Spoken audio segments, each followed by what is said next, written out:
The dust of Redemption Gulch tasted of rust and regret. It coated the tongue, settled in the lungs, and clung to the soul like a second grittier skin. For the child, it was the only taste she had ever known. She stood, a tiny, trembling reed, of a girl no more than 5 winters old, before the swinging doors of the saloon.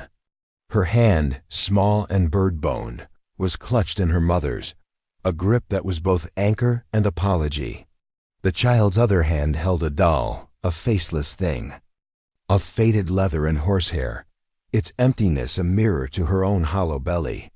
A tremor ran through her, a violent shudder that started in her bare feet and climbed her spine until her teeth chattered with a sound like dying locusts. Her vision swam, the hard-edged line of the town's main street blurring into a watery mirage. The laughter from within the saloon, a coarse booming sound of men who had never known true hunger, seemed to push against her, an invisible force. Then the world tilted, the sun-bleached sky and the muddy earth swapping places in a dizzying, silent cartwheel.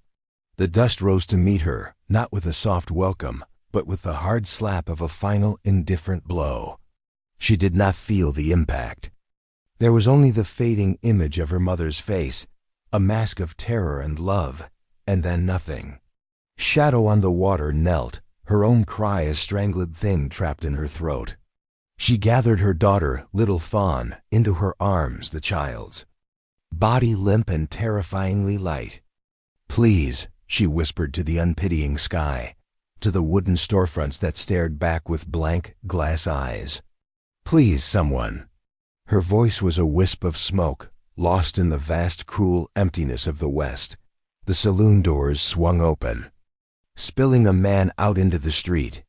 He was thick-set, his face flushed with cheap whiskey, a tin star pinned crookedly to his vest. Sheriff Bodie. He looked down at the woman and child, his lip curling in a sneer that was as much a part of his face as his nose. "Get that thing out of the street, squaw," he grunted, his voice thick with contempt. "It's bad for business." The word "thing" struck Shadow on the water harder than a physical blow. She looked up at him, her dark eyes, usually so full of guarded pride, now shimmering with a desperate, defiant fire. She had come to this town, this last bastion of so-called civilization, on the final dregs of a broken promise. Her white husband, the trapper who had given her a child, and a name nobody here would speak, had left them months ago, vanishing into the mountains with a vow to return with riches. The vow had soured into a lie, and the lie had festered into starvation. She was caught between worlds, a ghost in her own land, rejected by the white settlers as a savage and by her own distant tribe for having lain with one. Now her daughter was dying in the dirt, and the only law in this godforsaken place saw her as refuse. From across the street, leaning against the shadowed wall of the livery, a man watched. Jedediah Stone was a man carved from the same hard earth as the mountains that loomed on the horizon. His face was a roadmap of sun and sorrow, his eyes the color of a stormy sky, holding a grief so deep it had long ago drowned any flicker of hope. He had seen the child fall. He had heard the sheriff's brutal dismissal. Every instinct, honed by years of solitary survival and a pain he never spoke of, screamed at him to stay in the shadows, to not get involved. His life was a quiet, orderly procession of lonely chores on a ranch that was more a tomb than a home. He had lost his own world in a fever-swept week 5 years ago, his laughing, vibrant Sarah, and the child she had carried, a son he had already named Samuel in the quiet of his heart. Since then, he had built a wall around himself, stone by painful stone, and let no one in. But the sight of the child's limp form in her mother's arms was a chisel against that wall. He saw not a thing, but a daughter. He saw not a squaw, but a mother whose soul was breaking. The sheriff took a step forward, his hand resting on the butt of his pistol. "I said, get it out of here, or I'll haul you both to the edge of town, and you can see how the coyotes feel about you." The threat hung in the air, thick and oily. A few townspeople had gathered, their faces a mixture of morbid curiosity and cold indifference. They were spectators at a hanging, their silence a form of consent. Shadow on the water clutched her daughter tighter, her body a shield. She would die here, she realized, before she let this man touch her child. She closed her eyes, a silent prayer to the spirits of her ancestors on her lips, a plea for an end to this suffering, one way or another. A shadow fell over her. She flinched, expecting the sheriff's boot, the rough grab of his hands. But the shadow remained, silent and still. She opened her eyes. It was the cowboy from across the street. Jedediah Stone stood between her and the sheriff, his frame not as broad as Bodie's, but carrying a weight that had nothing to do with muscle. He didn't look at the sheriff. His gaze was fixed on the child. "She needs water," he said, his voice a low rumble, rough with disuse. "And food," Sheriff Bodie scoffed. "That ain't your concern, Stone. This is vagrancy. I'm handling it." Jedediah slowly, deliberately, turned his head. His storm-gray eyes met the sheriff's, and for a moment, the bustling street fell silent. There was no anger in Yet's gaze, but something far more potent, a weariness that had seen the very bottom of despair and had no fear left of it. "No," Jedediah said, the single word cutting through the sheriff's bluster. "You're not." He knelt, his knees cracking in the dust, bringing himself level with the desperate mother. He didn't try to touch the child. He simply looked. At Shadow on the water, a directness in his gaze that was devoid of pity or lust, the two currencies she was used to trading in. It was simple, stark acknowledgement, man to woman, human to human. "My name is Jedediah Stone," he said, his voice softer now. "My ranch is a half-day's ride from here. There's a roof, and a well, and food in the larder." He wasn't asking. He was stating facts, laying them out like stones across a rushing river. Shadow on the water stared at him, her mind reeling. Trust was a foreign currency, one she could no longer afford. White men offered things, but the price was always a piece of her soul. Yet, in this man's eyes, she saw not a predator, but a fellow ghost. She saw the same haunted emptiness that stared back at her from her own reflection in a still pool of water. The sheriff, seeing his authority challenged, puffed out his chest. "Now you listen here, Stone. You ain't bringing that filth into this town, and you sure as hell ain't harboring them. It's against the law." Jedediah rose to his full height, turning to face the sheriff completely. The crowd murmured, sensing a confrontation that went beyond a simple act of charity. This was a challenge to the unspoken laws of redemption. Gulch to the hard, brittle order that kept men like Bodie in power. "Show me the law, Sheriff," Jedediah said, his voice calm. "Show me the words written down that say a man can't offer a starving child a piece of bread." He reached into his worn leather vest, his movements slow and deliberate, not for a gun, but for a small, clinking pouch. He tossed it onto the dusty ground between them. It landed with a soft thud, the sound of silver dollars, a week's wages. "For most men in this town." "That's for her meal at the hotel," Jedediah stated, his eyes never leaving the sheriff's. "And a room. I'll be back for them at sunup." He didn't wait for a response. He turned, gave one last look at the woman and the child, a look that held a universe of unspoken understanding, and then walked away, his boots leaving deep, decisive prints in the dust. The sheriff stared at the pouch of money, then at the cowboys retreating back, his face a thunderous mask of fury and humiliation. He had been challenged and beaten, not with a weapon, but with a quiet dignity he could not comprehend. Shadow on the water watched him go, a flicker of something she hadn't felt in years, a fragile, terrifying thing called hope stirring in the ashes of her heart. She looked down at her daughter, whose breathing was still shallow, still faint, and whispered, "He is the one. The spirit of the lone hawk sent to guide us." She didn't know if it was a prayer or a prophecy, But as she gathered her child and walked towards the hotel, the weight of the town's hatred on her back, she clung to it as fiercely as her daughter clung to her faceless doll. The world had not ended. A shadow had fallen, yes, but for the first time in a long, long time, it felt like the shadow of a wing, not a cage. The hotel room was small, suffocating, and smelled of stale cigar, smoke and bleach. But it had a bed with a lumpy mattress and a pitcher of clean water. Shadow on the Water spent the night bathing little Fawn's feverish brow with a damp rag, forcing sips of water between her pale lips. The child was trapped in a restless, whimpering sleep, her small body burning with an internal fire. The food. Jedediah's money had bought a bowl of thin stew, and a hunk of bread sat untouched. The mother's own hunger was a distant, gnawing ache, eclipsed entirely by the terror for her child. She sat by the window, watching the moon trace its lonely path across the sky, her thoughts a whirlwind of fear and a fragile, burgeoning trust. This man, Jedediah Stone, was an enigma. His kindness was a wild, unexpected spring in a desert of cruelty. But deserts were treacherous. Mirages looked like salvation until you were close enough to see they were just shimmering, empty air.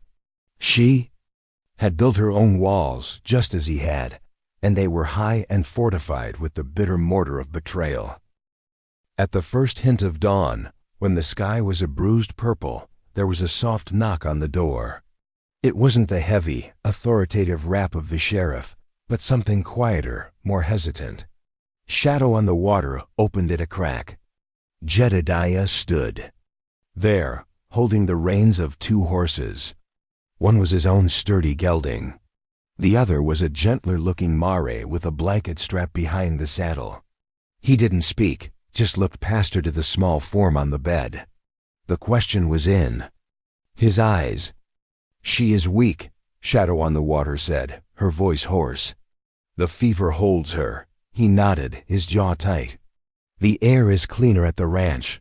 The water is from the mountain." It was the only medicine he had to offer. He helped her carry the child, wrapped in the thin hotel blanket, down the back stairs, avoiding the main street and the prying eyes that would already be stirring.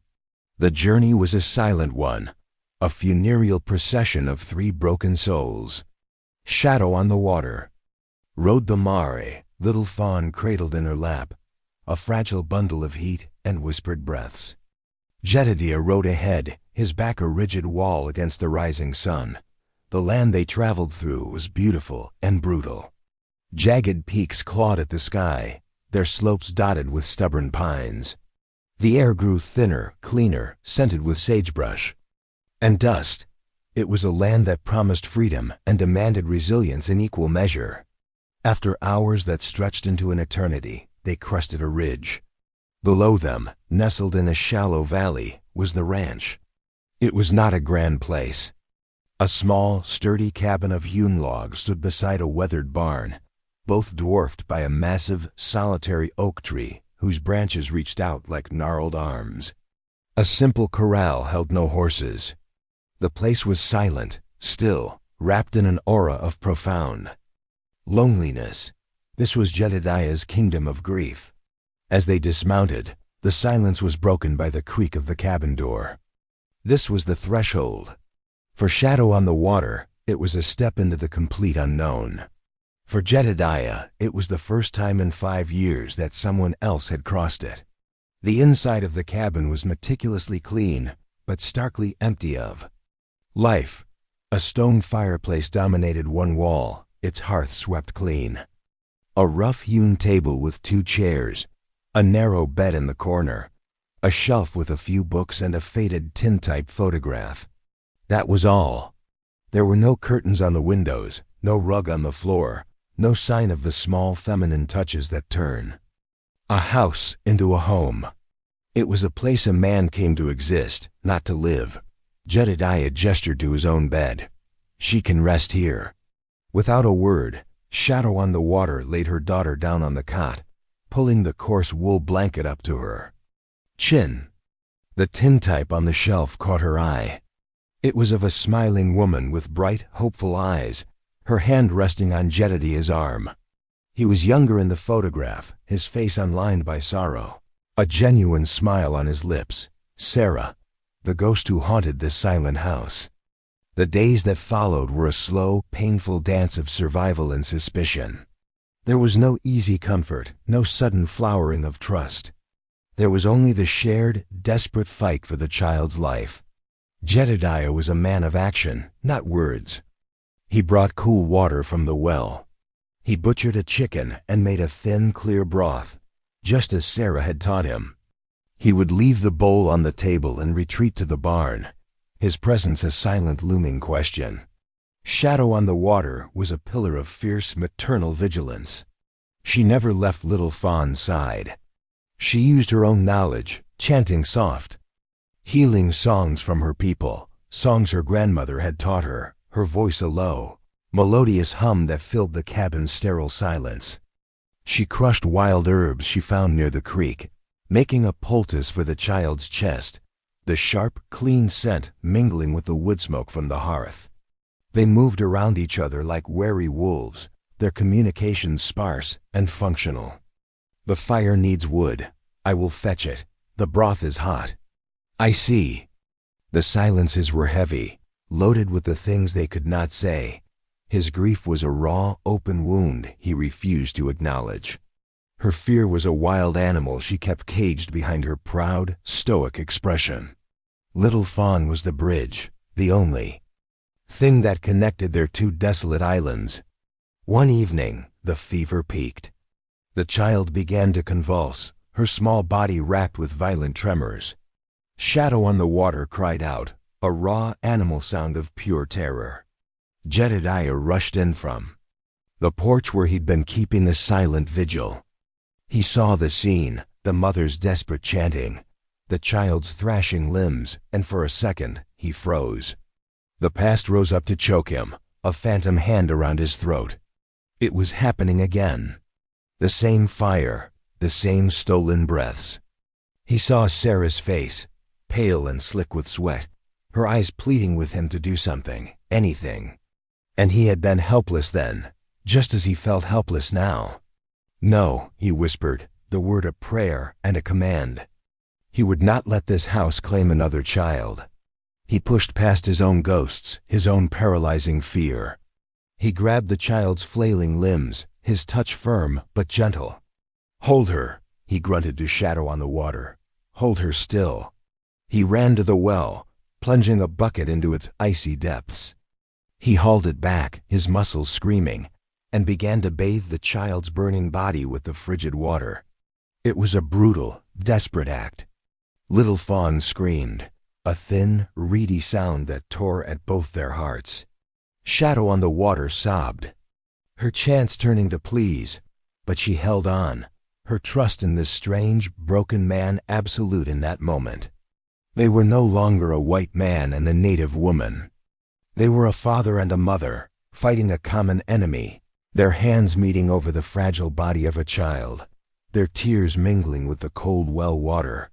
They fought the fever all night, a desperate, silent team. As the first gray light of dawn crept into the cabin, the convulsions stopped. The child's breathing, though still shallow, became regular. The fire had broken. Exhausted, they collapsed on either side of the bed, two soldiers after a long and terrible battle.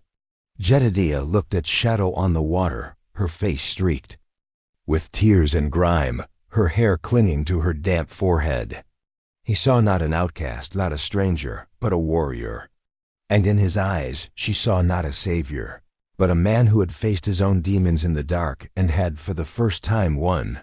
In the shared silence of that dawn, a single delicate thread of trust was spun, stronger than any words they could have spoken. News, like tumbleweeds, travels fast in the West. Jedediah's act of defiance in town had not gone unnoticed. When he rode into Redemption Gulch for supplies a week later, the town's response was a cold, hard wall of silent judgment. At the general store, Mr. Henderson, a man with whom Jed had traded for years, suddenly found himself too busy to serve him. Men at the saloon would stop talking when he entered, their eyes following him with a mixture of scorn and suspicion. The whispers were like biting flies. Took in a squaw. Lost his senses after Sarah died. Defiling her memory, that's what he's doing. The women were worse. They would pull their children closer when he passed, crossing the street to avoid walking on the same side as him. He was a pariah, branded by an act of compassion. He bought what he could: flour, salt, beans, and endured the glares, his face an unreadable mask of stone. But the isolation was a physical thing, a weight on his shoulders. Back at the ranch, life settled into a new, fragile rhythm. Little Fawn was slowly recovering. Color was returning to her cheeks, and her appetite was ravenous. She was a quiet child, her eyes wide and observant, taking in the strange new world of the ranch. She would follow Jedediah as he did his chores, a small, silent shadow. She would sit on the fence of the corral, her faceless doll clutched in her hands, and watch him muck out the barn or repair a broken harness. He never spoke to her directly, but he started leaving things for her to find: a smooth, river-washed stone, a hawk's feather, a small apple from the single struggling tree behind the cabin. They were his words, his clumsy attempts at tenderness. Shadow on the Water watched this silent courtship with a guarded heart. She began to take over the cabin, her presence softening its hard edges. She found a patch of wild mint by the creek and would leave sprigs of it on the windowsill, their clean scent chasing away the ghosts. She mended Jedediah's torn shirt with neat, almost invisible stitches. She learned to cook on his iron stove, turning the bland staples of flour and beans into savory, satisfying meals. She would scrub the wooden floors until they shone, her work a fierce, proud statement. This was her space now, a home she was claiming with her own two hands. One afternoon, Jedediah came in from the barn to find her humming one of her low, melodious songs as she kneaded dough. The sound was so unexpected, so full of life, that it stopped him in his tracks. For 5 years this cabin had been a vessel of silence. Now it held music. He stood there, transfixed, until she noticed him, and the song died on her lips. The old wariness returned to her eyes. He cleared his throat, feeling like an intruder in his own home. "Smells good," he mumbled, and quickly retreated back outside, his heart hammering against his ribs. The wall around him was crumbling, and the light getting in was both beautiful and terrifying. The community's judgment was not unanimous. One evening, a wagon rumbled up the path to the ranch. Jedediah came out, his hand instinctively moving towards the rifle he kept by the door. It was Doc Abernathy, the town's elderly, whiskey-soaked physician. He was a cantankerous old man, but one of the few who judged a man by his character, not the color of his skin. "Heard the child was sick," he grumbled, climbing down from his wagon. "Thought I'd see if your brand of doctoring was any better than mine." He examined Little Fawn, his touch surprisingly gentle. He pronounced her weak but recovering. Before he left, he pressed a small bottle of quinine into Jedediah's hand. "For the fever, if it returns," he said, his eyes meeting Yet's. "Some folks in town have long memories. Stone. They remember how you held this valley together after the Great Fire. They don't all have hearts as small as the sheriff's." He clapped Jedediah on the shoulder, a gesture of solidarity that was worth more than 1,000 silver dollars, and rumbled away, leaving behind a small crack in the wall of isolation. But the sheriff was not a man to let a challenge go unanswered. His pride had been wounded, and his cruelty, like a festering sore, needed an outlet. He saw Jedediah's defiance not just as an insult, but as a threat to the rigid racial hierarchy. That gave him power. He began to look for a way to break him, to reclaim his authority, and make an example of the man who had dared to cross him. The opportunity came with the changing of the seasons. Autumn was painting the mountains in hues of gold and crimson. But it also brought the threat of early snows and the legal deadlines of the territory. The land Jedediah's ranch sat on was his by sweat and toil, but the official deed was held in the territorial office, pending final review. It was a formality. Usually, but Bodhi knew the law had loopholes, especially when it came to men who consorted with undesirables. He sent a letter to the territorial judge, a man known for his harsh interpretations of the homesteading acts, citing a little-known clause about a homesteader's moral character and their contribution to the community's welfare. He painted Jedediah as a deviant, a man who had abandoned his own kind, whose presence was a corrupting influence. He requested a formal hearing to contest Jedediah's claim to the land. It was a declaration of war. The summons arrived on a cold, wind-swept morning, delivered by a grim-faced deputy who refused to meet Jedediah's eye. A court date was set. In 2 weeks, Jedediah Stone would have to stand trial in Redemption Gulch and defend not just his land, but his family, his honor, and his very way of life. He read the document, his face turning to granite. He had fought the land, fought his grief, fought a child's fever. Now he had to fight the law itself. He looked out at the valley, his valley, the place where he had buried his wife and his dreams. He looked at the cabin, where the sound of a woman's humming had begun to heal the cracks in his soul. He saw little Fawn on the porch, carefully arranging a line of colored stones, her small world orderly and safe. They had taken everything from him once. He would be damned if he let them do it again.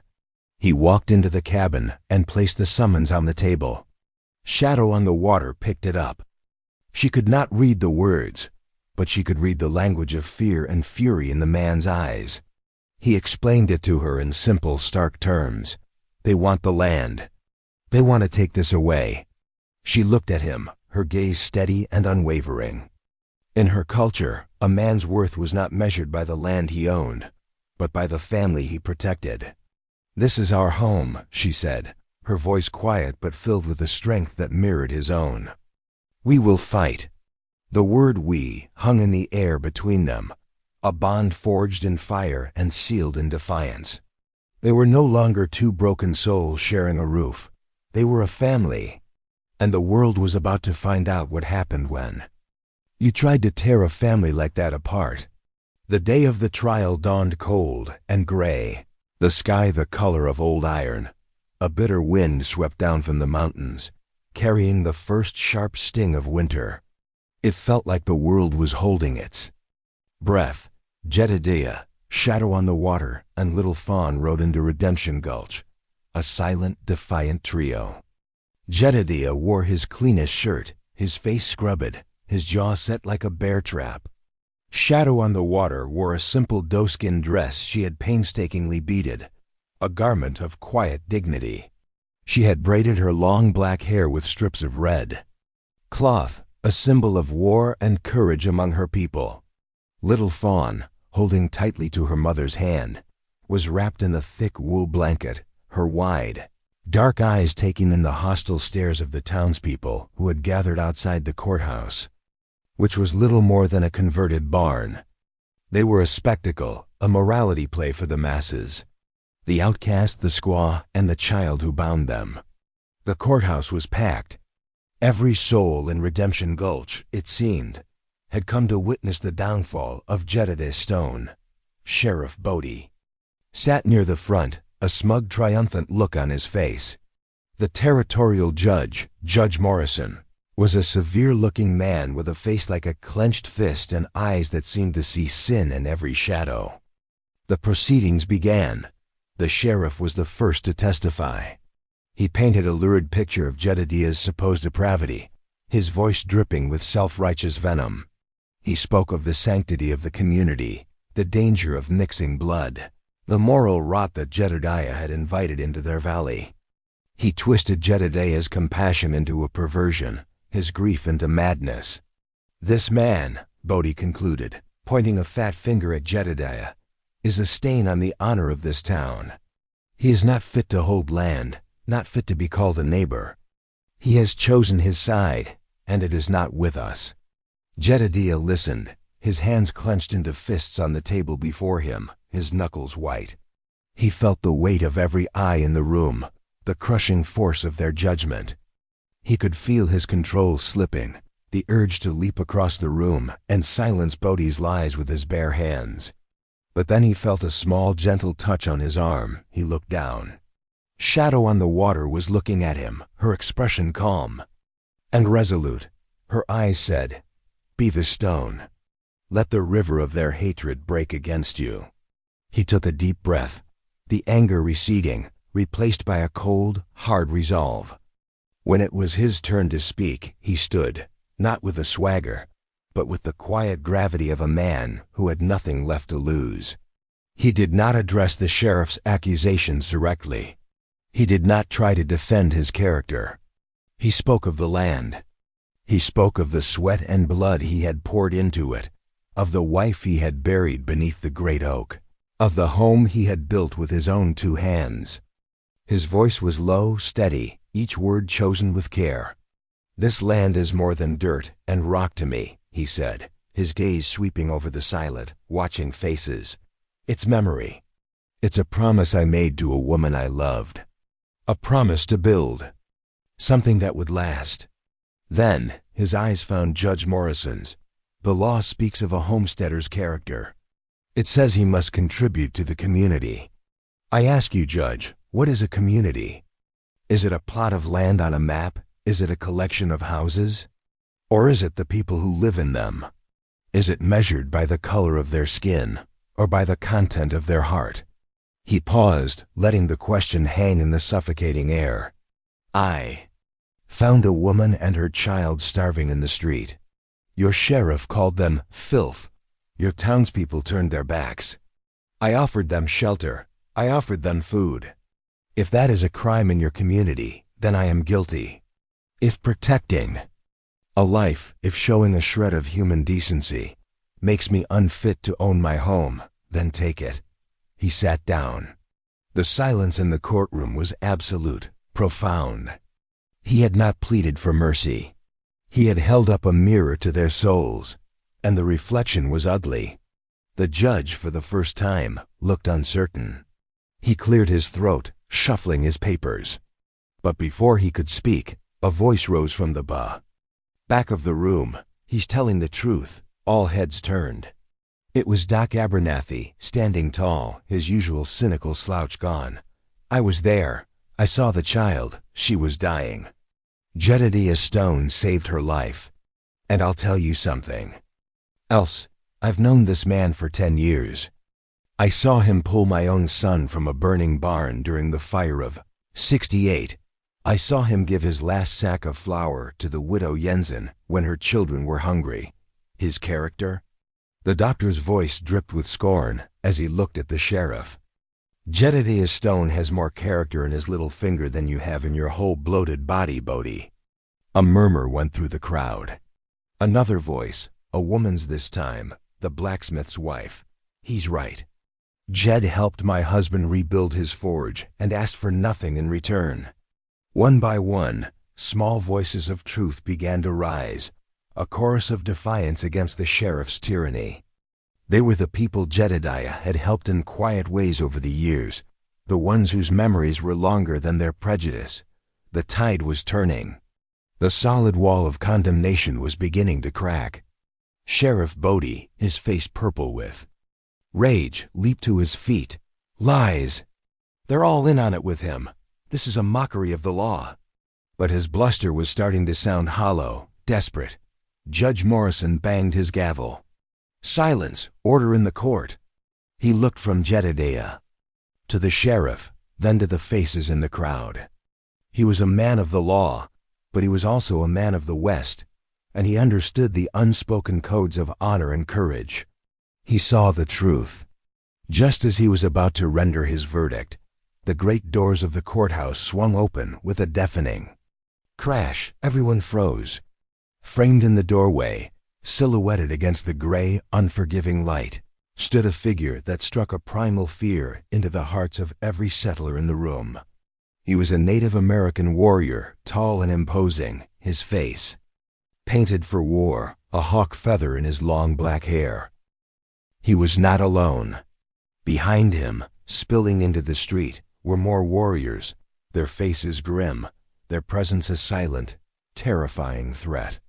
And more, until it seemed the entire street was a sea of them.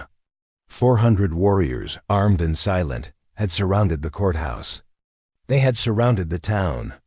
A collective gasp went through the room. Women screamed. Men reached for pistols that were not there. Sheriff Bodie's face went from purple to a pasty, terrified white. He scrambled behind the judge's bench. A pathetic, cowering figure. The lead warrior's eyes, sharp and piercing as a hawk's, scanned the room. They passed over the terrified faces of the townspeople, over the judge, over the sheriff. And then they settled on the small family at the front. His gaze softened almost imperceptibly as he looked at little Fawn. He took a step into the room, his moccasins making no sound on the wooden floor. He walked past the frozen townspeople, past the trembling sheriff, and stopped before Jedediah and Shadow on the Water. He was the scout who had arrived in the storm, the one who had been searching for his chief's daughter. He turned to Jedediah. He did not speak English. He spoke in the fluid, guttural language of his people, his voice echoing in the stunned silence. Shadow on the Water listened, her eyes widening. She turned to Jedediah, her voice trembling as she translated. He says his chief, my father, has come. He has come to see the man who gave shelter to his blood. He has come to see the man who fought for his granddaughter's life. The warrior gestured for them to follow. Jedediah stood, his heart pounding a frantic rhythm against his ribs. He took little Fawn's hand in one of his, and with his other, he reached for Shadow on the Waters. Their fingers intertwined, a silent, unbreakable bond. Together, the three of them walked out of the courthouse, through the parted sea of silent warriors, and into the street. There, mounted on a magnificent black stallion, was a man whose presence was that of a king. He was older, his face a mask of noble dignity, his eyes holding the wisdom of 1,000 winters. He was Black Hawk, the legendary chief of the Arapaho, a man whose name was whispered in fear and respect across the plains. He looked down, not at his daughter, but at Jedediah. He saw the exhaustion in the white man's eyes, the fierce protectiveness in the way he held the child's hand. He saw the defiance in his posture, the quiet strength that had faced down a hostile town. Then he looked at his granddaughter, little Fawn, who was not cowering, but looking up at the strange white man with an expression of pure, unadulterated trust. Black Hawk dismounted. The entire world seemed to stop waiting. He walked towards them, his movements deliberate and filled with an ancient grace. He stopped before Jedediah. The two men, the lone cowboy and the powerful chief, stood face to face, two patriarchs from different worlds, their lives now inextricably linked by the love for one small child. Black Hawk raised a hand, not in threat, but in a gesture of peace. He placed it on Jedediah's shoulder. He spoke, his voice a deep, resonant rumble that seemed to come from the earth itself. Shadow on the Water translated, her voice thick with tears. He says, "A man is not defined by the color of his skin, but by the courage in his heart." He says, "You have shown the courage of a warrior. You have protected his family. You have fought for his blood. You have earned his respect." The chief then turned to his people and spoke, his voice ringing through the silent street. The warriors, as one, lowered their weapons. It was not a surrender. It was a salute. Judge Morrison, who had followed them out, stood on the courthouse steps, his face a mixture of awe and disbelief. He looked at Jedediah, at the family standing before him, protected not by law, but by a bond of honor that transcended any piece of paper. He looked at the cowering sheriff and at the humbled townspeople. He had come to judge a man's character. He had just witnessed the verdict. He raised his voice, clear and firm. "The claim of Jedediah Stone to his homestead is hereby recognized and made permanent. This court is adjourned." He turned and walked back inside, leaving the town to grapple with the profound world-altering event they had just witnessed. The family was not torn apart. It was forged. It was sanctified, not in a church, but in the dusty main street of a broken town. Witnessed by 400 warriors and a sky that was finally beginning to clear, the warriors did not leave. They made camp in the valley, a temporary city of teepees that rose like white ghosts in the twilight. They did not come for war, but for healing. They came to help. Black Hawk, in a gesture of profound respect, decreed that his people would help the man who had saved his kin. The warriors, fierce and proud, set about helping Jedediah prepare his ranch for the coming winter. They repaired the storm-damaged roof of his barn, their movements efficient and sure. They helped him round up the few stray cattle that had wandered from his land, their skill on horseback a breathtaking sight. They hunted, bringing back deer and elk, sharing their bounty with the small, strange family on the ranch. Jedediah, in turn, shared what he had. He opened his larder, his tool shed, his home. He taught them how to use his iron plow, showing them how to turn the stubborn soil. A bridge was being built, plank by silent plank, between two worlds that had only ever known conflict. It was a bridge built of shared work, mutual respect, and the quiet laughter of a little girl who now had two grandfathers, one who had built a home of logs, and one who commanded an army of men. One evening as the sun set, casting long, golden shadows across the valley, Jedediah and Black Hawk sat together on the porch of the cabin. They did not speak the same language, but they shared the universal language of fathers. Shadow on the water sat between them, a bridge of words and heart, translating their slow, careful conversation. They spoke of the land, of the changing seasons, of the challenges of raising a child in a world that was often cruel. Jedediah found himself speaking of Sarah, of his grief, the words coming easier than they ever had before. Black Hawk listened, his gaze filled with a deep, compassionate understanding. He spoke of his own wife, taken by the white man's sickness years ago. They were two widowers, two lonely men who had found a reason to live again in the eyes of a child. When the first snows began to fall, dusting the peaks with white, it was time for the tribe to leave, to travel to their winter grounds. The parting was not a sad one. It was a promise of return. As the last of the warriors disappeared over the ridge, Black Hawk turned to his daughter. He told her she was free to choose her path. She could return with him to the safety of her people, or she could stay. Shadow on the water looked at the cabin, now filled with the scent of baking bread and the warmth of a constantly burning fire. She looked at Little Fawn, who was sitting on Jedediah's lap, listening intently as he tried to carve her a small wooden bird. She looked at Jedediah, at the deep lines of sorrow on his face that were now being softened by the first hints of a genuine smile. She had found her home. "My place is here, Father," she said, her voice clear and strong. "This is my family." Black Hawk nodded, a flicker of pride in his eyes. He gave his daughter a final embrace, and then he mounted his horse. He looked down at Jedediah one last time. "You are a good man, Jedediah Stone," he said, the English words slow and deliberate, learned for this very moment. "You have a strong heart. My family is your family. My home is your home, always." And with that, he turned and rode away, a king returning to his kingdom, leaving behind a new one in his wake. That spring, beneath the great oak tree where Sarah was buried, Jedediah Stone and Shadow on the Water were married. It was not a Christian ceremony, nor was it a traditional native one.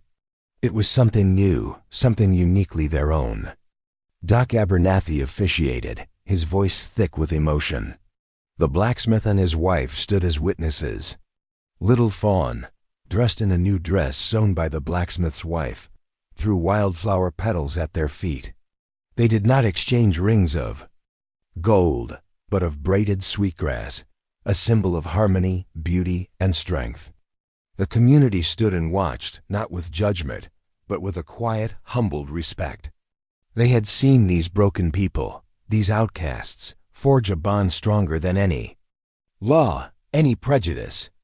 They had witnessed the birth of a family, not of blood, but of choice, of courage, of a love that had bloomed in the harshest of soils. Years later, when the railroad had carved its iron path through the territory and the old ways were fading, into memory, the story of Jedediah Stone and his family became a local legend. Travelers would stop at the ranch, a place that was now an oasis of green in the valley, and they would see a weathered cowboy with kind, smiling eyes, a beautiful, dignified woman with streaks of silver in her black hair, and a young woman, tall and strong, with her father's gray eyes and her mother's warrior spirit. They would see a home filled with laughter, with warmth, with the quiet strength of scars that had been turned into bridges. And they would understand. They would look out at the land, at the peaceful valley nestled beneath the mountains, and they would realize that the true West had not been won by guns or by greed, but by the rare and radical acts of the human heart. It was won on the day a lone cowboy helped a starving child in the dust, and in doing so, healed not just a family, but the fractured soul of the land itself. For home was never a place on a map, but the safe harbor you find in another's heart.